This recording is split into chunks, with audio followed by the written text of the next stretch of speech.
여러분 이제 이번 달부터는 우리 금요기도회 한 달에 2번은 우리 부교육자들께서 설교를 해주실 것입니다. 우리 윤동주 강도사님, 유태신 목사님 2분 한 달에 우리 한 번씩 하시고 저와 이제 함께 이 금요기도회 시간을 섬겨가실 것입니다. 여러분 위에서 기도해 주시기 바라고 많은 은혜 받으시기를 바랍니다. 설교 마치고 나면 제가 올라와서 기도회는 계속해서 이어갈 것입니다. 자, 오늘 우리 주님이 주시는 말씀 구약성경 이사야서 1장 1절부터 9절까지의 말씀입니다.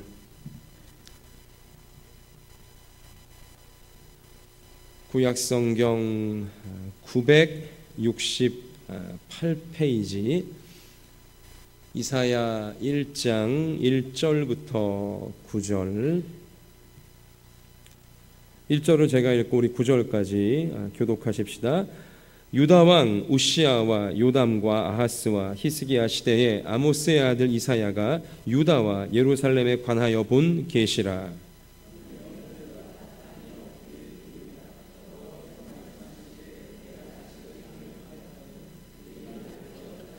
소는 그 임자를 알고 나귀는 그 주인의 구유를 알건만은 이스라엘을 알지 못하고 나의 백성은 깨닫지 못하는도다 하셨도다.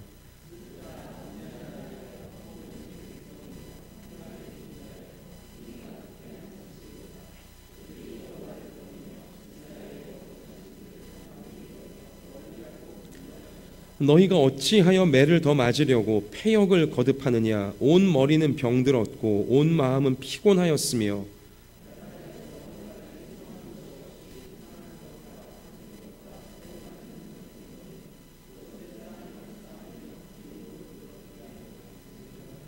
너희의 땅은 황폐하였고 너희의 성읍들은 불에 탔고 너희의 토지는 너희 목전에서 이방인에게 삼켜졌으며 이방인에게 파교됨 같이 황폐하였고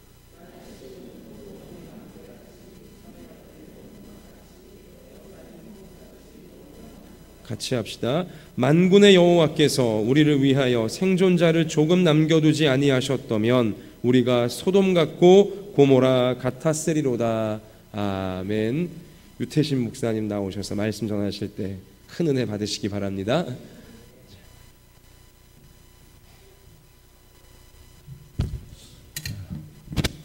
반갑습니다. 제 키가 커가지고요. 목이 좀 아프실지 모르겠습니다. 오늘 저는 영적 장애들이라는 제목으로 말씀을 함께 나누고자 합니다. 여러분 혹시 장애라는 말 많이 들어보셨죠? 반응이 좀 있어야 됩니다. 우리 설교할 때 장애라는 말을 들어보셨죠? 네, 훌륭하십니다. 이 장애라는 게 사실 뭔가 특별한 것처럼 생각을 하는 경향이 있습니다. 뭐 뇌성마비라든지 아니면 이렇게 휠체어를 타야 되는 어떤 하반신 마비라든지 이런 것만 장애라고 생각을 하는데요. 사실 저는 그 장애의 범주를 조금 더 넓게 봅니다. 저는 장애인일까요? 아닐까요? 전 키가 너무 커요. 이게 지금 장애인 것 같아요. 여러분들은 키가 커서 좋겠다 생각하시겠지만 옛날에 혹시 지하철 타보시면 아실지 모르겠어요. 저는 버스를 타면 이렇게 버스 천장에 벨 누르는 벨 있지 않습니까? 그거 머리로 이렇게 누를 수 있어요. 머리를 누를 수 있는데 이게 정상입니까? 비정상입니까? 여러분이 볼 때는 매우 비정상이지 않습니까? 그런데 이 키가 커서 불편한 게 뭐냐면 이렇게 손잡이에 자꾸 이렇게 머리를 맞아요. 버스를 타면. 그런데 버스는 괜찮은데 지하철을 타면요, 지하철은 손잡이 이렇게 고리 같은 게 뭘로 돼 있냐면 쇠 용수철처럼 돼 있습니다. 그래서 이걸 당겼다가 탁 놓으면요 굉장히 세게 옵니다. 그리고 지하철권은 옛날에 삼각형이었어요, 모양이. 그래서 이게 놨다가 딱 놓는데 잘못하면 그 삼각형 모서리에 머리를 빡 찍히는 거예요. 그런 거 당해본 분 없으시죠? 여러분들이 얼마나 행복한 삶을 사시는지 이해하셔야 됩니다. 저는요, 교육자실 들어가다가 나오다가 머리 부딪히고요. 저 방송실 들어갈 때마다 꽝꽝거리고요. 아이고. 그리고 저 새벽 특세 때 혹시 꽝꽝거리는 소리 들었는지 모르시겠는데 제가 항상 저 2층 제일 뒷자리에 앉아 있었거든요. 거기가 좀 높아요. 천장은 낮고. 일어나다가 계속 천장을 부딪혀가지고요. 하루도 안 빼고 저 천장을 부딪혔습니다. 그래서 조만간에 좀 공사를 한번 해야 되지 않을까 생각을 합니다. 저는 사실 제가 제 육신이 이렇게 탁월하다고 생각하지 않습니다. 키만 컸지 사실 뭐 그렇게 뛰어난 지혜를 가진 것도 아니고 몸이 아주 건강한 것도 아니고 그다지 썩 좋은 뭐 자랑할 만한 내세울 만한 게 없습니다. 나쁘게 말하면 장애를 가졌다고 할 수 있죠. 여러분, 제가 오늘 여러분들과 이제 장애에 대해서 말씀을 좀 나눌 터인데 우리 성도님들이 이 장애라는 말에 대해서 너무 이렇게 극단적으로 생각하지 않으셨으면 좋겠습니다. 장애는 내 삶 곳곳에도 있다는 사실을 좀 염두에 두고 오늘 말씀을 통해서 함께 은혜 나눴으면 좋겠습니다. 저는 오늘 이사야 말씀을 이제 보려고 합니다. 오늘부터. 사실은 느헤미야서 같은, 그러니까 뭔가 다시 회복이 되고 뭔가 쌓아 올리고 뭔가 이렇게 좀 힘있어 보이는 그런 말씀을 좀 나누면 좋겠다. 기도도 그렇게 힘있게 붙으면 좋겠다. 이런 생각을 했지만, 그러나 이제 작년에 제가 여러 가지 이제 일들을 겪으면서 하나님께서 저에게 이사야 말씀을 통해서 많은 위로를 주셨습니다. 우리 성도님들과 이런 위로하시는 하나님을, 그 사랑을 좀 나누고 싶어서 이사야서 말씀을 좀 보고자 합니다. 여러분, 이사야서 말씀을 아주 자주 들어보지는 않았을 텐데요. 이사야서는 성경 안에 있는 작은 성경이라고 불립니다. 왜 그러냐면 성경이 총 몇 권으로 되어 있는지 아십니까? 66권, 그죠? 구약이 몇 권이요? 39권, 신약이 27권, 39, 27 합쳐서 66권 이렇게 되어 있습니다. 이사야는 총 몇 장으로 되어 있을까요? 66장, 그렇죠. 눈치가 있는 분들은 바로 나오실 겁니다. 이사야서는 크게 두 단락으로 나눌 수 있는데요. 1장부터 몇 장까지가 앞부분이고 그 뒷부분일까요?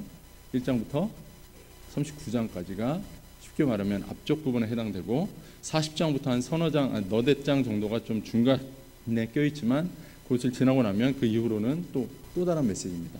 이 1장부터 39장까지는 패역한 민족들에 대한, 이스라엘에 대한 어떤 하나님의 심판과 진노가 주로 담겨져 있다면 후반부에는 하나님의 회복에 대한 메시지가 담겨져 있습니다. 이것도 매우 구약과 신약적인 어떤 이미지와 닮아 있다는 것을 우리가 발견할 수 있는 것이죠. 그래서 어떤 신학자들은요, 이 이사야서가 너무 극단적으로 나눠져 있기 때문에 이거 한 사람이 쓴 거 아니다 이렇게 이야기하기도 합니다. 그러나 오히려 극단적인 두 파트가 모여서 균형을 잡고 있기 때문에 이건 한 사람이 쓴 것이다 라고 보는 것이 맞다라고 저는 생각합니다. 많은 신학자들도 그렇게 보는 견해를 가지고 있고요. 자, 그런데 이사야서를 볼 때 참 특이한 거는요, 앞쪽 오늘 본문을 보면서도 마음이 좀 힘든 분들이 계실지 모르겠습니다. 계속 때리고 황폐하고 무너지고 막 이런 얘기들, 뭐 이런 얘기가 계속 등장합니다, 전반부에. 그런데 문제는 이런 얘기가 계속 등장하는 것 같은데 중간중간 계속해서 회복할 것이다, 그럼에도 불구하고 망하지 않을 것이다, 회복될 것이다라는 말씀을 계속 주십니다. 후반부에는요, 이제 회복될 것이다, 새하늘과 새 땅이 뭐 이런 얘기 쭉 나오는데요, 그 중간중간에 계속해서 그럼에도 불구하고 하나님의 말씀 앞에 순종하지 않는 자들은 멸망할 것이다, 저주를 받을 것이다 라고 하는 메시지가 전달되고 있다는 것입니다. 우리가 그러므로 성경을 볼 때 어느 한쪽으로 치우쳐서 보면 안 됩니다. 오늘부터 나누게 되는 이사야서 말씀을 볼 때도요, 우리 성도님들이 제가 장애라는 말씀을 드렸지만 장애라는 말씀을 들으면서 뭘 생각해야 되냐면 장애가 아닌 온전함을 생각할 수 있어야 된다는 것이죠. 이런 개념을 가지고 이사야서를 보시면 좋겠습니다. 또 이사야서를 쓴 그 이사야서를 그 1세대 그 선지자의 기록이라고 이렇게 표현하는데요. 선지자도 1세대, 2세대, 3세대가 있습니다. 1세대는 이사야를 주로 말하고 2세대는 예레미야 같은 사람을 말하고요. 3세대는 에스겔과 같은 사람을 말합니다. 1세대 선지자에게는요, 어떤 하나님의 진노와 멸망, 심판, 그리고 거기에 더해서 하나님의 회복까지 완전히 통틀어서 말합니다. 그러니까 거시적인 안목을 가지고 얘기하죠. 근데 두 번째, 예레미야는 이 눈물의 선지자라는 이름답게 남유다의 멸망에 대한 이야기가 선포가 됩니다. 그러니까 완전히 하나님의 진노와 하나님 앞에서 범죄한 백성들의 마지막 모습이 담겨져 있는 것이죠. 그러니까 눈물이 나는 것입니다. 그리고 3세대 에스겔에 들어가면요, 에스겔의 마른 뼈 현상을 들어보셨죠? 마른 뼈와 같은 사람들이 회복되는 것입니다. 그러니까 회복의 메시지가 등장합니다. 이게 3세대입니다. 오늘 우리가 읽었던 이사야서는요, 1세대 선지자의 기록이기 때문에 이 그 안에는 하나님의 심판과 하나님의 회복이 함께 담겨져 있습니다. 이것들을 또한 우리 성도님들이 이해를 가지고 오늘 말씀을 좀 들었으면 좋겠습니다. 자, 우리가 좀 이사야서로 조금 더 가까이 좀 들어가 보도록 하겠습니다. 여러분, 선지자라는 사람을 아시죠? 이름 많이 들어봤을 겁니다. 선지자라는 어떤 직분. 선지자의 직분은 뭡니까? 혹시 아시는 분들이 있습니까? 보통 이제 그 구약의 선지자라고 하는 사람은요, 하나님의 말씀을 대언하는 사람입니다. 그러니까 어떤 이스라엘 민족이 하나님 앞에 범죄하거나 하나님으로부터 등을 돌렸을 때 그 하나님의 솔직한 마음과 하나님의 경고의 메시지를 이스라엘에게 들려주는 역할을 주로 담당했습니다. 자, 그러면 선지자 말고 이스라엘은 또 다른 하나의 권력자가 있었는데 그것이 바로 왕입니다. 왕은요, 어떤 정치적인 역할을 주로 감당하는 사람이었습니다. 그래서 정치와 행정적인 조직은 왕이 주로 이끌었다면 하나님과의 관계를 열어주는 역할은 선지자가 주로 담당을 했습니다. 그래서 선지자가 하나님의 말씀을 선포한다는 그런 어떤 역할을 우리가 쉽게 생각할 수 있는데요. 이 하나님의 말씀을 선포한다는 그 말의 의미를 우리가 조금 더 깊이 있게 생각을 해봐야 됩니다. 하나님의 말씀을 선포했습니다. 그게 어떤 의미가 있을까요? 들으라, 이런 의미가 있겠죠. 일단은 하나님의 말씀을 들려주는 것입니다. 말을 해줘야 들을 거 아니겠습니까? 들었습니다. 그러면 그 다음에 선지자의 역할은 끝날까요? 아니라는 것이죠. 들려줬으면 알만하게 도와줘야 되지 않겠습니까? 듣고 그래서 하나님의 마음을 깨닫도록 도와주는 것이 선지자의 역할입니다. 자, 그리고 더 나아가서 선지자는 어디까지 해야 되냐면 그 깨달은 백성들로 하여금 다시금 하나님께로 돌아오도록, 하나님의 말씀에 순종되어지도록, 하나님의 뜻과 그 부합된 삶을 살아가도록 이끌어줘야 될 책임이 있는 것입니다. 이걸 조금 쉽게 말하면 하나님과 하나님의 백성 사이를 소통시켜주는 역할이 바로 이 선지자의 역할이었다라는 것이죠. 그런데 우리 안에 선지자의 역할을 생각할 때 어떤 개념이 많이 있냐면, 선지자가 뭔가를 딱 말하면 그건 지적이에요. 지적. 우리가 좀 나쁜 말로 지적질이라고 표현하는데, 누구든 지적받으면 기분이 좋지 않습니다. 너 그러면 안 돼. 너 그러다 하나님의 진노가 있을 거야. 하나님께 벌 받을 거야. 라는 지적을 받으면 기분이 상당히 안 좋죠. 선지자의 주 역할은 외면상 지적처럼 보이지만, 그러나 실상은 뭐냐면 그 하나님의 말씀을 선포함을 통해서 그 말씀을 듣는 자들이 하나님께로 돌아오는 것에 있다는 사실, 하나님과 소통하게 한다는 사실이 있는 것입니다. 이걸 조금 어려운 말로 바꾸면요, 하나님께서 그의 백성과 맺은 언약, 이 언약이란 말이 말로 맺은 약속이라는 뜻인데, 하나님이 자기 백성과 맺은 약속을 그 이스라엘 백성이, 그 자기 백성이 신실하게 지킴으로써 하나님이 주신 약속의 어떤 결과물들을 받아 누리도록 돕는다라는 것이죠. 그런데 이 약속이라는 것을 우리가 또 쉽게 생각하면 안 되는데요. 이 약속이 뭐냐? 약속의 내용이 뭐냐? 이거는 하나는 예수 그리스도를 보내사 죄로 말미암아 죽을 수밖에 없는 우리를 구원하실 것이다라고 하는 한 가지 약속이 있을 수 있고요. 또 한 가지는 마치 십계명처럼 우리가 꼭 지켜야 되는 약속이 있습니다. 이거 지키지 않으면 하나님의 진노가 있을 것이고 하나님께 혼날 것입니다. 이런 약속이 있죠. 그러니까 양극단으로 자꾸 치달리는 겁니다. 하나님께서 우리를 사랑하신다. 그러니까 내가 무슨 죄를 지어도 사랑한다. 또 한편으로는 내가 하나님의 말씀을 죽어도 못 지킨다. 난 이건 도무지 지킬 수 없다. 그러므로 나는 하나님의 진노 아래 있을 수밖에 없다.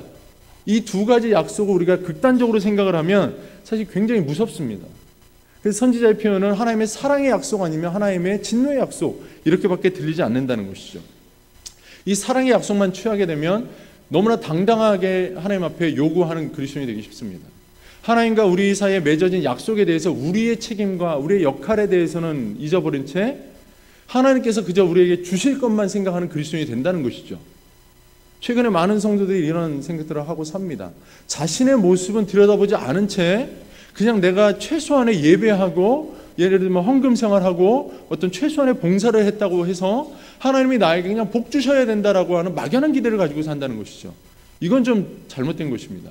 또 한편 또 어떤 분들은 너무 자기를 겸손하게 낮추는 분들이 계세요. 제가 우리 독산동교회 성도님들을 뵐 때마다 너무 자기를 이렇게 낮추세요. 참 보기 좋은데 너무 낮추시니까 제 마음에 안타까움이 있어요. 조금 누리셔도 되는데. 뭐냐면 난 너무 부족하다는 거예요. 난 너무 부족해서 하나님 말씀 지킨 것도 없고, 하나님 보시기에 부족하고, 그래서 뭐 하나님 나에게 좋은 거 주실 것도 없고, 그럼 그렇게 사시겠습니까? 제가 그런 분들과 통화하다가 네, 그럼 그렇게 사십시오. 하나님께 뭐 받을 것도 없이, 누릴 것도 없이 그냥 그렇게 살다가 하나님 나라 간신히 들어가시면 됩니다. 이렇게 표현하면 또 얼마나 기분 나쁘겠습니까? 그죠? 그런 게 아니라는 겁니다. 그러니까 우리가 하나님과의 언약, 하나님과의 약속을 생각할 때 뭔가 좀 오해하는 소지가 많다는 거예요. 자, 잘 기억하십시오. 하나님과 우리는 두 가지 종류로 그 맺어진 관계가 있습니다. 하나는 법적인 관계, 또 하나는 인격적인 관계입니다. 자, 제가 쉽게 말씀드릴게요. 저에게는 3명의 딸이 있습니다. 현재 이 아이들은요 전부 다 저희 호적에 올라와 있습니다. 이건 저와 법적인 관계 안에 있다는 뜻입니다. 그 아이를 제가 너무 배기 싫어가지고요 내쫓았어요. 집에서. 한번 제가 저희 둘째 아이 공부를 너무 하기 싫어하거든요. 그래서 공부를 가르치다가 화가 나가지고 너 공부할 거야 나갈 거야 그랬더니 얘가 갑자기 옷을 주섬주섬 입는 거예요. 그래서 너 뭐해 그랬더니 아빠가 지금 나가랬다고, 옷을 입고 나가겠다고 문을 열고 나가길래 제가 붙잡아 들어왔는데, 집은 나갔다고 생각해 봅시다. 가출했다고 해서 그 아이가 제 아이가 아닙니까? 제 아이라는 거예요. 이건 법적인 관계입니다. 법적인 관계. 자, 그러나 또 하나, 하나님과 우리 사이가 이런 법적인 관계뿐만 아니라 인격적인 관계로 맺어져 있다는 거죠. 우리도 마찬가지예요. 제가 저희 둘째 아이가 공부를 진짜 못하고, 이렇게 말하면 안 되죠. 공부를 진짜 안 해요. 진짜 안 해서 참 마음이 안타까울 때가 많습니다. 너무 이렇게 공부를 가르치다 보면 제가 손이 먼저 올라가고요. 막 좀 이렇게 막 그래요. 그래서 그냥 이제 제가 안 가르쳐요. 저희 아내가 제가 공부를 가르칠 때마다 애들이 너무 무서워하니까 당신 가르치지 말라고 내가 하겠다고 그랬거든요. 요즘은 밤마다 시끄러워서 제가 잠을 잘 수가 없어요. 저희 아내가 애한테 소리 지르고 막 때리고 이래가지고 너무 시끄러워요. 너무 힘든데, 그런데 그렇다고 해서 그 아이를 향한 사랑이 없으면 그러겠습니까? 그 아이를 사랑하는 인격적인 관계가 우리 안에 있다는 겁니다.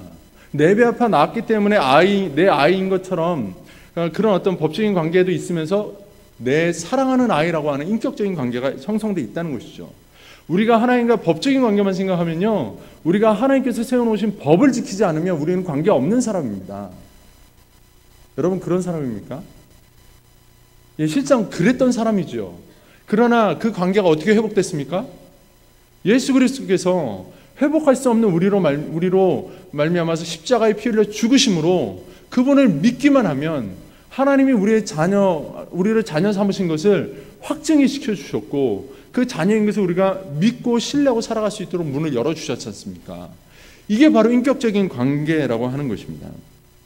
따라서 선지자가 외치는, 오늘 이 이사야가 외치는 이런 그 말씀들도요, 진노의 말씀 같고 무서운 말씀 같지만, 이건 하나님이 정말 무작정 죽이겠다, 내 법을 지키지 않았기 때문에 법적인 처형을 당해야 된다는 요구를 하시는 것이 아니라, 하나님이 인격적인 관계 안에서 너희가 마땅히 지켜야 될 법을 지키지 아니하므로 그 나와의 인격적인 관계에도 큰 그 문제가 발생될 수 있다는 소지를 말씀하고자 하는 것입니다. 여러분, 이사야가 예를 들어 하나님의 말씀을 전했는데 너희가 왜 하나님의 말씀을 지키지 않느냐라고 전했습니다. 자, 요즘 우리가 그리스도인들이 많이 생각하는 게 뭐냐면 이 땅이 정의가 없다는 거예요. 정의가 없다는 거예요. 최근에 이제 일주일만 지나면 다음 주 목요일이면 세월호 사건 터진 지가 1년이 됩니다. 4월 16일. 아시죠? 세월호가 아직 인양 문제가 해결이 되지 않았습니다. 인양을 해야 되냐 말아야 되냐. 그 인양하는데 어마어마한 비용이 든다. 그래서 너무 낭비다. 그죠? 근데 인양하는 쪽으로 좀 얘기가 되고 있죠. 근데 세월호 사건 터질 당시 어땠습니까? 사람들이 막 정부를 욕하고 막 그 탈출한 그 선장을 욕하고 대통령을 욕하고 뭐 그 해경과 온갖 그 담당자들을 다 그냥 몰아세우지 않았습니까? 그죠? 그런 일들을 했습니다. 그게 그리스도인으로서 합당한 행동입니까? 아닙니까? 잘못을 지적했잖아요. 합당합니까? 안 합니까? 맞습니다. 그건 잘한 행동이죠. 잘못한 걸 잘못했다고 말하는데 그건 틀린 게 아니죠. 예, 너무 어렵게 생각하지 마십시오. 저는 상식 이상을 말하지 않습니다.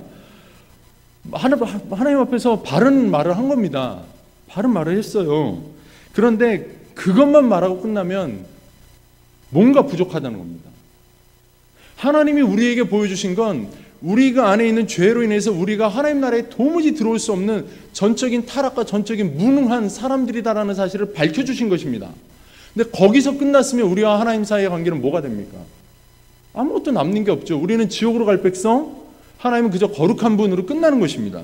그런데 지금 이사야를 통해서 하나님이 그 북쪽 이스라엘의 멸망을 얘기하시고 남겨질 남쪽 유다에 대한 경고를 계속 주시는데, 그 주시는 경고의 목적이 뭐겠습니까?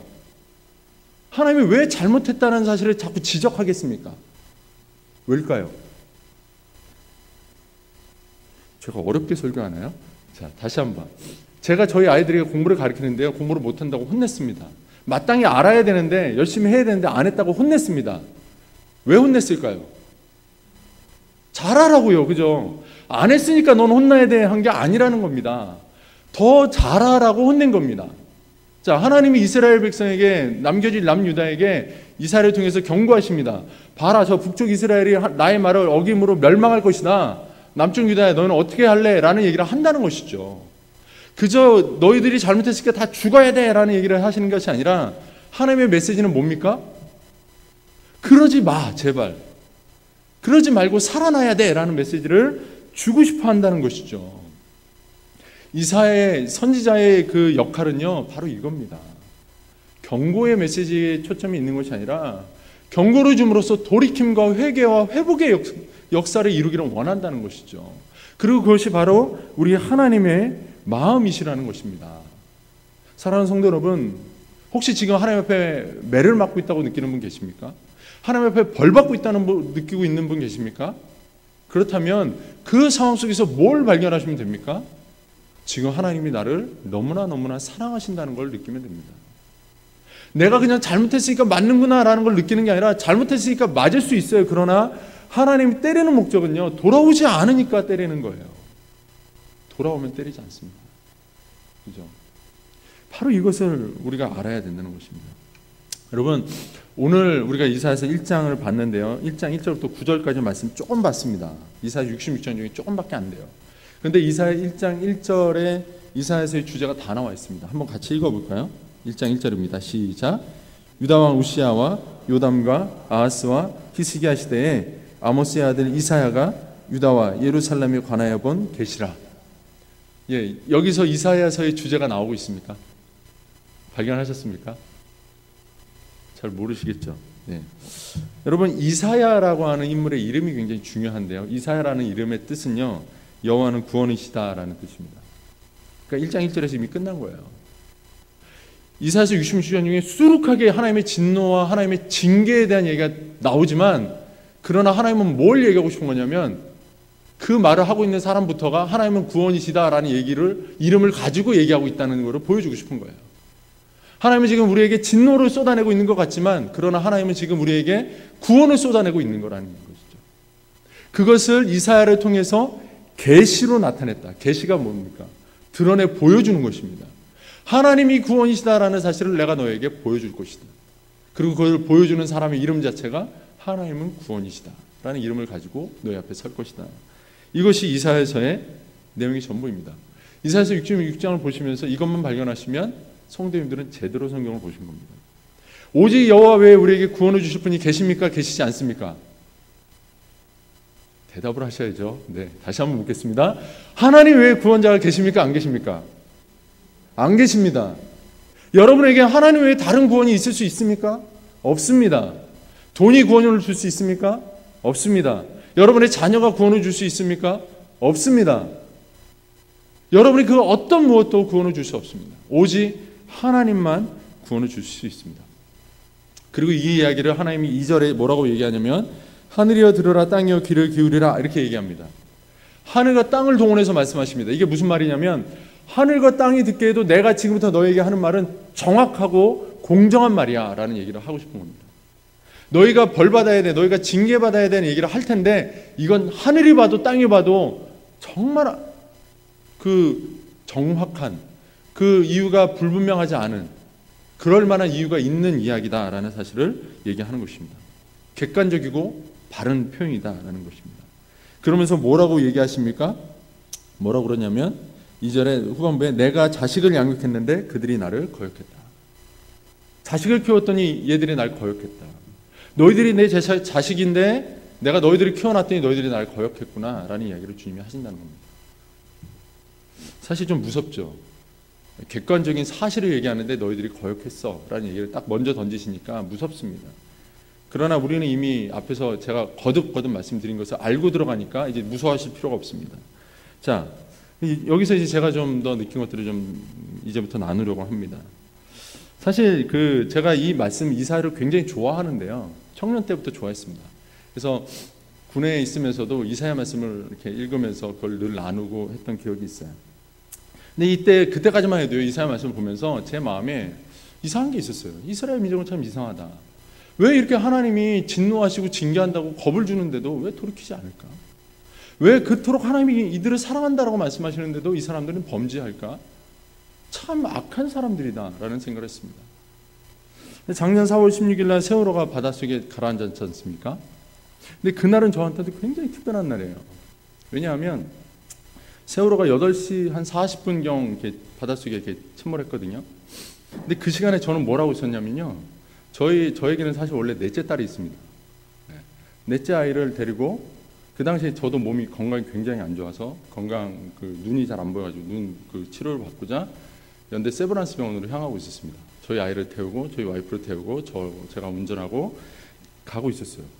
근데 집을 나서서 한 5분밖에 안 되는데 와이프가 갑자기 애가 숨을 안 쉬어 그러는 거예요. 이게 무슨 일이지?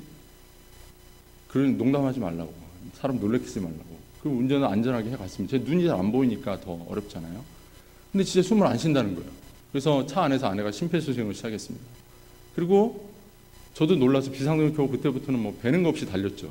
정말 눈도 어차피 안 보였고 배는 거 없이 달려서 연대 세브란스에 도착했습니다. 그 시간이 9시 정도 됐어요. 도착해서 이제 아이를 응급실로 바로 데리고 아내가 뛰어 들어갔는데 제가 차를 세워놓고 들어가니까 병원에 이제 코드블루라는 게 떴어요. 코드블루가 뭐냐면 사람이 심장이 멈춰가지고 이제 더 이상 소생이 어려운 상황에 빠지면 그 과에 관련된 모든 의사와 간호사들이 다 모이는 신호입니다.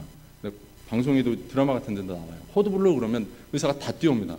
제 생전에 그렇게 많은 의사가 한꺼번에 달려가지고 심폐소생을 해주는 건 처음 봤어요.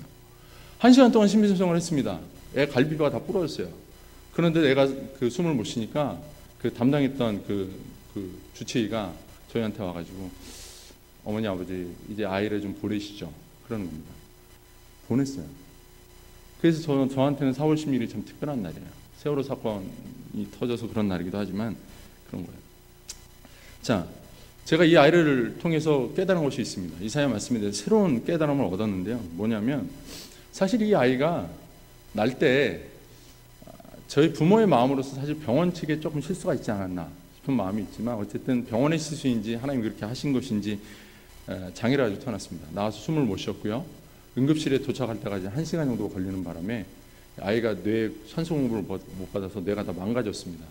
그래서 병원에 도착했고 도착하자마자 거기서 이미 그 심폐소생하고 왜 그 방송에서 보는 것이 아니라 전기 빵 하는 거 아이를 이렇게 빵빵 이렇게 튕기더라고요. 정말 저의 요만한 갓난쟁이가 이렇게 뻥뻥 이렇게 튀어 올랐다가 떨어지는 걸 제 눈으로 보면서 막 그때는 살려만 달라고 기도하고 있었습니다. 그리고 의사가 와가지고 하는 말이 얘 죽어도 우리 책임 아닙니다. 이 말이 첫 번째 말이었어요. 그러니까 마음에 뭐 정신이 없는 거예요. 그리고 나서 이제 거기서 바로 연대 세브란스로 가서 거기가 이제 가장 신생아 치료가 잘 된다고 해서 신생아 그 중환자 치료실이 따로 있어 거기 입원을 시켰습니다. 한 석 달 정도 입원을 하면서 인큐베이터에 놓고 치료하고 해서 겨우 살았습니다. 겨우 살아서 집으로 왔어요. 살아나서 왔는데 아이는 이미 내가 다 망가졌죠. 네. 뭐 보이는 게 없는 거예요. 보이지도 않고 듣지도 못하고 먹지도 못하고 막 이런 상황에 빠져 있었습니다. 그리고 뇌성마비 아시죠? 지체장애들 이렇게 몸 꼬는 거. 이거 왜 꼬는지 아시죠? 뇌가 그 신호를 제대로 못 보내니까 몸이 자기 마음대로 근육을 자기가 막 자기 마음대로 꼬아버리는 거예요. 그러니까 힘이 굉장히 들어가 있는 상태가 이 꼬우는 상태예요. 그래서 이거 풀기가 굉장히 어렵습니다. 근데 그 갓난쟁이가 힘을 딱 주잖아요. 근데 저희 와이프가 못 풀더라고요, 이거를. 제가 힘으로 정말 애 부러지겠다 싶은 정도로 꺾어야 이렇게 딱 꺾이는 그런 정도. 그 아이가 그렇게 나고 싶어 난 것도 아니었고요.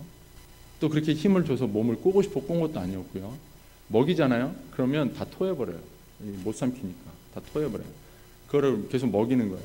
하루에 저희 와이프가 한 15시간을 먹인 것 같아요. 애를 붙잡고 계속 먹이는 겁니다. 팔이 막 아파가지고 다 토하고 막 그러죠. 그 아이를 보면서 제가 뭘 느꼈냐면 죄로 말미암아서 망가진 인생이 꼭 이렇겠구나 라는 걸 느꼈습니다. 우리 인간이 죄인이라고 그러지 않습니까? 우리 심령에 죄가 들어왔지 않습니까? 죄가 우리를 관영하고 우리를 다스리는 이상 우리는 영적 지체합니다. 영적 장애자입니다. 이런 장애를 가지고 사는데 우리 심령이 정상적인 반응을 한다는 건 이상한 겁니다. 우리 심령이 죄를 안 짓고 산다는 건 이상한 겁니다. 우리 모두 죄를 지을 수밖에 없고 죄 가운데 살 수밖에 없는 그런 연약한 사람들입니다. 그래서 오늘 그 설교 제목처럼 영적 장애 아들이라는 표현을 제가 썼습니다. 그런 영적인 장애를 가지고 살아가는 우리를 향해서 하나님이 제발 그러지 마라 라고 말씀하시는 게 바로 오늘 이사야서의 본문과도 같은 말씀이지 않겠느냐라는 것이죠. 정말 부모가 너 그러면 안 돼, 때릴 거야 라고 말하는 것이 아니라 너 정말 그러면 안 돼 라고 말하는 그 마음이 다르다는 겁니다. 저희 아이가 토할 때마다 제발 이러지 마, 먹어, 너 먹어야 살아, 안 먹으면 죽어 이렇게 얘기하는 겁니다. 안 먹으면 죽어, 맞죠? 근데 안 먹고 있잖아요. 근데 얘가 안 먹으려고 안 먹는 게 아니잖아요. 여러분, 여러분의 심령이 건강하다고 생각하지 마십시오. 우리는 죄인입니다. 죄 가운데 살고 죄 가운데 지배받으며 죄의 유혹에 쉽게 넘어가는 사람들입니다. 이런 우리가 스스로 건강하다 여길 때 우리는 더 큰 죄악을 행하게 됩니다. 하나님의 길을 떠나서 내 힘으로 살 수 있다고 생각하는 큰 오류에 빠지게 된다는 것입니다. 물론 말할 수 있습니다. 내가 죄로 나고 싶어 났냐? 저희 아이도 똑같죠. 뇌성마비가 되고 싶어도 됐습니까? 아니라는 거죠. 몸을 꼬고 싶어 꼽니까? 아니라는 거죠. 이미 다 망가져 버렸기 때문에 어쩔 수 없는 부득불 반응하는 것입니다. 그러나 그 아이를 바라보는 마음, 제가 저희 아이를 바라보던 마음, 하나님이 영적으로 장애를 가진 우리를 바라보는 마음이 다르지 않을 거라고 저는 생각합니다. 저희 아이가 못 먹는 걸 바라보면서 애태우고 때로는 험한 말까지 하면서 먹으라고 소리 질렀던 그 절규가 하나님이 우리 영혼을 향해서 오늘 이사야서 본문처럼 이거 너희가 정말 황폐했구나, 너희가 정말 이렇게 하다가는 죽을 것이다 라고 하는 이 말씀을 던지시는 하나님의 마음과 뭐가 다르겠냐는 것입니다. 그럼에도 불구하고 먹지 못하고 부모의 말을 한 번도 듣지 않고 거역하고 부모로 알아보지도 못하던 제 딸을 저는 법적인 제 자녀일 뿐 아니라 제 사랑하는 딸이라고 부릅니다. 저희 집에서는 아직도 막내라고 그러면 셋째가 자기가 막내가 아니라 그 아이가 막내예요. 하나님의 마음도 같지 않겠냐는 겁니다. 여러분을 바라보시는 그 마음이 아무리 우리 안에 죄악이 관영하고 넘친다 할지라도 여러분을 바라보는 하나님의 마음은 하나님의 자녀라는 것입니다. 여러분이 하나님의 자녀가 아니면 누가 하나님의 자녀입니까?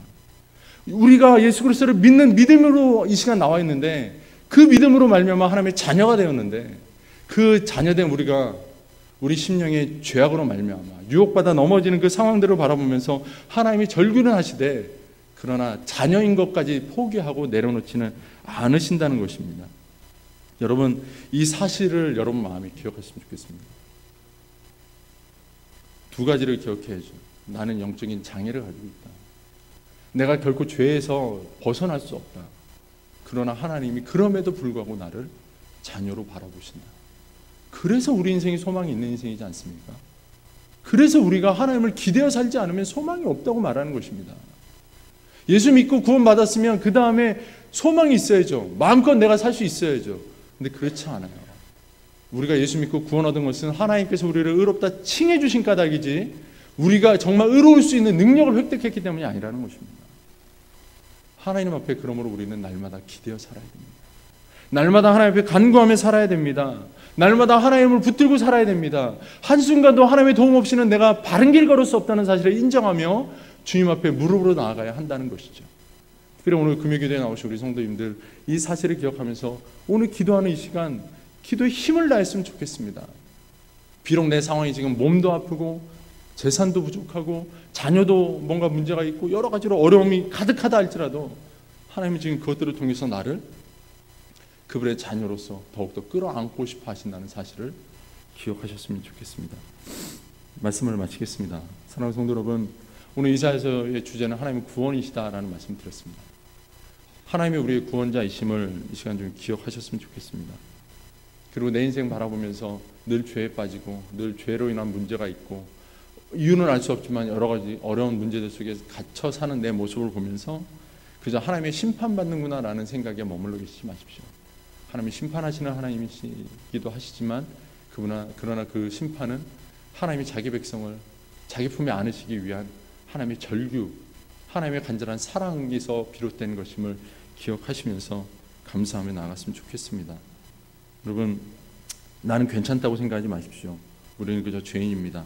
십자가 사랑과 십자가 보혈 없이는 도무지 구원받을 수 없었던 그런 사람들에 불과합니다.